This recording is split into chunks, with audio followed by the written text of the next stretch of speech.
Alright guys, I'm back with my WWE Raw review for the 24th of the 8th, 2015. When you look at this week's Monday Night Raw, there's a lot of positives that come out of this last episode of Raw. When you see what's going to transpire now, champions, and the whole scheme of things after SummerSlam is kind of an exciting thing for the WWE. I mean, you look at currently a Night Champions card where you have your main event, which is Sting and Seth Rollins.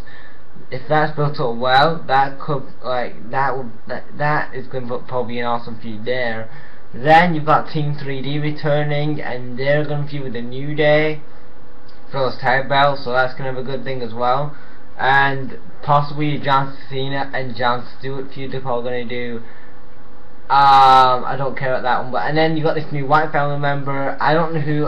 There's a lot of things going on, and there's a lot of answers that we need to know on the Raw. So I'm gonna talk about it anyway. So the first match. So we still open up Raw this week with basically a segment. Heyman's coming out, and he's basically still pissed off. Him and Lesnar are still pissed off about the decision at SummerSlam last night. And they show the replay of what happened in the match, and it clearly shows Taker actually tapped out. And then Heyman says that Lesnar is Lesnar is the true winner, and then they're kind of hinting probably they're going to do another match in Survivor Series, or maybe Hell in a Cell at this point. I've heard rumors that they're probably going to do a final match between these two guys at Hell in a Cell. To probably do the pay-per-view buy rates to get them, bigger up. I don't know. Maybe at Survivor Series they should do this match so they can get more money and more buy rates for the show and stuff. But if it's Hell in a Cell, I'm alright with it. And then Goldust comes out to tell Lesnar to believe, and then Lesnar just F5s him and kills them with loads of suplexes and F5s. First match tonight was New Day versus the Lucha Dragons with PTP on commentary. New Day win with Big E and Kofi's new finisher, double tag team move.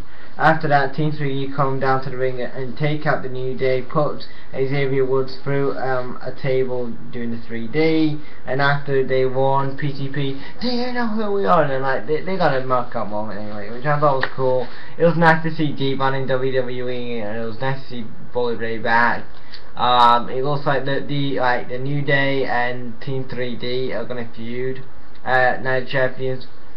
Maybe they might bring Spike Dudley back, maybe, and take out Xavier Woods. I don't know, but that could be a possibility. Like I said, though, New Day and the Team 3D feud were really good. Though I hope that New Day do benefit from a Team 3D feud. I hope that they get pulled over by these guys, because I don't want the task to go on Team 3D. I just want those guys to put them over.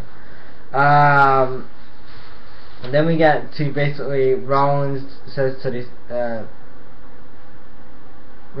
tonight is going to be a legendary night.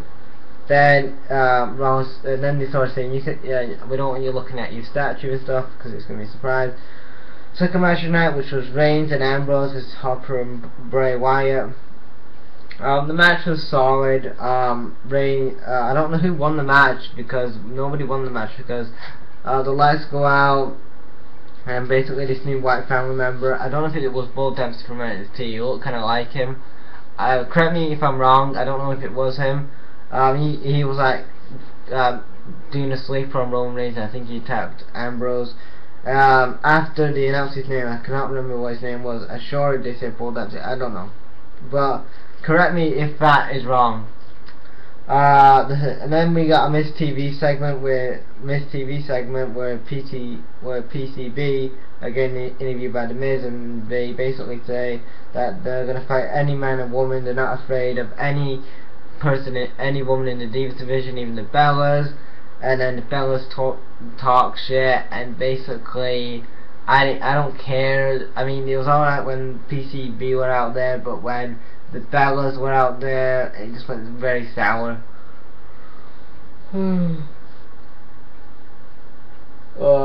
And then we got to the third match tonight, which was PCB versus the Bellas. The Bellas win because of the scissor. The Bellas win with the scissor kick. The match was a typical Divas match. Then we get to a segment where John Stewart comes out to explain his action from last night, and he says basically, I did everybody a favour last night because nobody wanted to see John Cena become a 16-time world champion, and I don't want anybody to tie Ric Flair's record. And basically Flair comes out and says, hey man, it's gonna happen one day anyway, so we better just put up with it now. And the reality is, it's gonna happen sooner than later. And Stewart says, I'm having nobody take Ric Flair's record, and then Cena comes down and goes do do do do, and then Sickle Cena says, oh, I'm gonna take Ric Flair's record, man, because I respect that dude. Kiss up to Ric Flair, and basically, Stewart gets AA'd. So maybe, I don't know what's next for John Cena. He's been in so many damn feuds now. I don't know, like, I don't want John Cena to work with another young guy in the WWE, because his past record with working with the young guys are terrible, because every time he works with a young guy he buries them. So only thing they've got, like, two things they can do with John Cena: A, take him off television for 6 months, which would be awesome, which they won't do anyway because they'll apparently lose buy rates and merchandise. I don't know how they will lose merchandise with John Cena not being on television for 6 months. I don't get it. Or they could put him in the Jon Stewart feud. I don't know. They could do the two, but I don't want to see John Cena in a top title feud for like at least till, I don't know, at least till maybe WrestleMania season, past Royal Rumble. I just don't want to see him in a title match for about 6 or 7 months. Please leave it till next summer, or even next Survivor Series at this point. I don't care for another Cena title reign for a US or even a WWE World title reign at that point. Just keep him away from the title, because I've said this before and I'll say this again: John Cena does not need the title, and the title doesn't do nothing for John Cena anyway, because he's such established. Why do you not just keep the guy off television for 6 months, and maybe he can do something with his character, maybe tweak it some way, I don't know. No, in WWE though, they won't do any of those two things, so what's the point of even suggesting them? Then we get to the first match tonight, which was Orton, Ryback, Dolph, and Cesaro versus Rusev, Owens, Big Show, and Sheamus. It was an 8-man tag match. The big faces. It was a good match. I don't know, these matches on Raw wasn't good. They look good to alright, I guess. This match was good to alright. Randy Orton wins. Big Show tries to knock up Randy Orton, but he knocks up Sheamus instead, and then Randy Orton gets the RKO, gets the win. After the match, Owens and Rusev were pissed off at Big Show, so they basically attack him.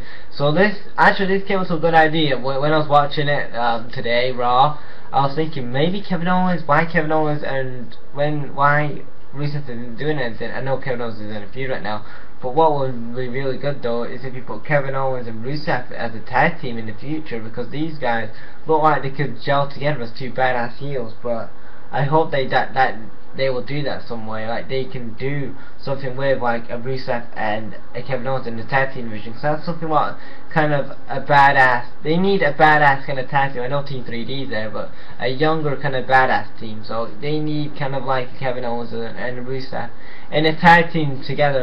That's what I think anyway, and I think that'll be good together. For Dolph, I don't know what they're going to do with Dolph. They're probably going to have Ryback and Sheamus, Big Show feud again, and Sheamus and Orton are probably going to feud one more time.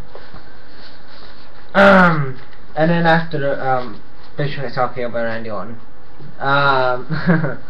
Then we get to a segment which is it's basically Rollins' statue celebration thing, where basically Triple H says happy birthday to Vince. Happy birthday Vince. I'm sorry I'm a day late, but you know what it is. I was busy and stuff. So happy birthday Vince, man.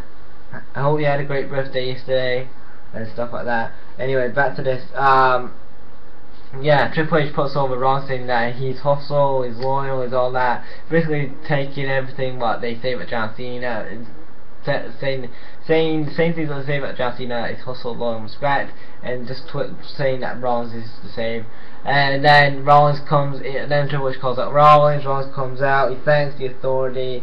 And then you unveil the statue. The statue's not there. It's actually Sting. Sting returns. The crowd go nuts. He gets Triple H is like stepping out, like their eyes are like like go, what the hell happened? Like they're going, what the hell happened, man? And then like Rollins tries to attack Sting, and then Sting attacks him with Scorpion's with a Stinger Splash and with a clothesline, and then he holds up the WWE title, and then like Rollins is like freaking out. So on WWE's website it was confirmed Sting versus Rollins for Night Champion, so that is one match booked there already. So guys, that was my WWE Raw review for the 24th of the 8th 2015. I thought this week's Raw was a lot better than last week's. It was really good. I loved the ending with Sting and Seth Rollins. I loved that return. I loved Team 3D's return. It was nice to see Ric Flair in the show. The Divas segment was bad, but overall, apart from that Divas segment, the rest of the show was great for me, and it flowed very well. We didn't have too many matches we didn't have too many segments. It just flowed very well for me. So yeah, Raw was a pretty awesome show this week, and I hope that Raw's really good next week to follow off from this Raw. So thank you guys for watching. Leave a comment on this week's Raw in the comments, and thanks for watching guys. Spread out.